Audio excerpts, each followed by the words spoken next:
Kanye West releases a song about Hitler, Canadian Prime Minister Mark Carney visits the White House, and white South Africans have their lives threatened just hours after fleeing to the US. Welcome to the Weekly Roundup, where we cover the most diabolical yet hilarious news of the week. Our top story today, Prime Minister Mark Carney has visited the White House to speak with Donald Trump, a meeting his liberal supporters have been waiting for as he spent his entire 5-week campaign boasting about his unique ability to go to battle with the American president. But the new prime minister changed his tune during that meeting, shifting his position from elbows up. Our old relationship with the United States, a relationship based on steadily increasing integration, is over. To heads down. We're stronger when we work together, and there's many opportunities to work together, and I look forward to, addressing some of those issues that we have, but also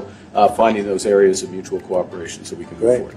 That's great. Very nice. Thank you very much. Wow, man, you really showed him. And just as you'd suspect, his liberal supporters defended his display of weakness, claiming he showed a lot of restraint in the face of the fascist dictator. And it's a good thing he did. Squirming around too much as a bottom is how you end up with damage to your sphincter. A lesson I'm sure he learned from over 30 years of marriage to this guy. Diana was part of the Oxford University Ice Hockey Club, and so was Mark. What kind of Brigitte Macron shit is this? Of course, this is all just a distraction from the biggest threat facing Canada today, the threat of foreign invaders. An issue so pressing that even the immigrants want the immigrants to go home. Indian skunk, we do not welcome you on land of Vancouver. We do not welcome you on land of freedom, land of Canada. Go back to your country. And it's not just Indians who want to see less of themselves in their own neighborhoods.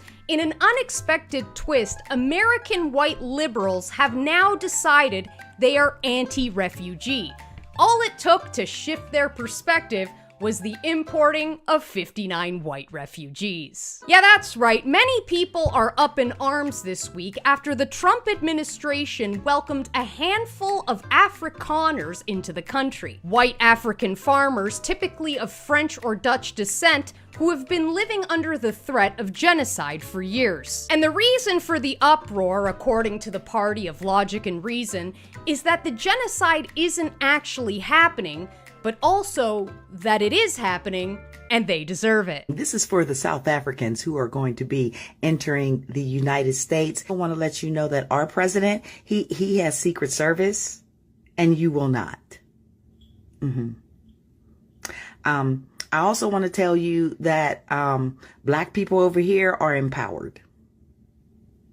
When you get here, sit your ass down and don't touch nothing.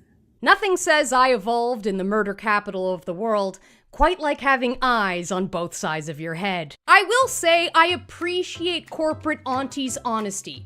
She says the quiet part out loud. Black people in the US aren't oppressed, they're empowered. A far cry from the narrative we've been taught since birth, and it appears the majority of her followers agree with her. They left comments like, "You are awesome. This white woman completely agrees with you, and I know many more who do. They can leave the same way they got here. We can gift them a box for the return trip." White farmers leave, we'll be fine in SA.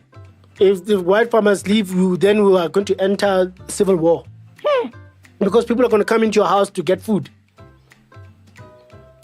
The hungry will eat the rich. Hey, look at that! I found the guy in South Africa who knows what happened when Rhodesia became Zimbabwe. In defense of South Africa, the AFP has also put out a statement on the matter, claiming that there is no evidence of a white farmer genocide in Africa. They say that while farm attacks are a reality in crime-plagued South Africa, it doesn't constitute a genocide because, get this, according to them, just a little over 1 farmer is murdered per day. And they also admit that exact numbers are difficult to come by because South African police have intentionally ceased publishing statistics on the phenomenon since 2006. Just a little over 1. What's the big deal? Meanwhile, in the USA, the overdose of one crackhead constitutes the systematic murder of Black Americans, and one measles death in a decade constitutes a national emergency. White people trying not to be murdered isn't the only thing white liberals are mad about this week. They're also mad at RFK Jr. for conducting studies on children with autism, calling it a slippery slope to Nazi-era eugenics. Their main gripe is with the creation of an autism database meant to track the health of autistic people in a major research study, with many claiming it's a HIPAA violation and an invasion of privacy. Sorry folks, but your right to medical privacy sailed away many years ago. Remember? You needed a vaccine passport to board the ship. Vaccination. I'm getting a very good feeling about vaccination right this moment. You really only have yourselves to blame, but I know you won't. Instead, you'll say, this is how the Holocaust started, by attacking the disabled. We did not fight so hard just to become Nazi Germany.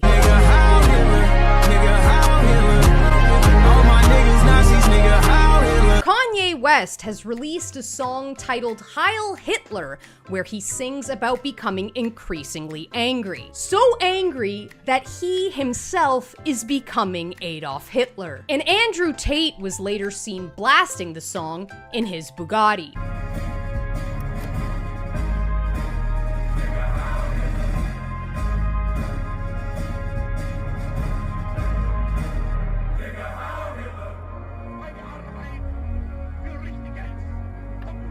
You know, I've been getting the sneaking suspicion that this type of content is intentionally being promoted to create a database. The kind of database that might use the ADL's anti-Semitism algorithm. The one they created back in 2022 that, according to them, works best when there's an abundance of comments to process. You know, kind of like the abundance of comments we're all leaving on these viral videos. And this suspicion was further cemented when I came across this. DHS to begin screening alien social media activity for anti-Semitism. U.S. Citizenship and Immigration Services will begin considering aliens' anti-Semitic activity on social media as grounds for denying immigration benefit requests. You see, I'm something of an algorithm myself. The more bullshit you feed me, the more capable I am of recognizing bullshit. And I'd say it's only a matter of time before this screening process extends to the rest of the population. The only slippery slope to eugenics that anyone should be worried about.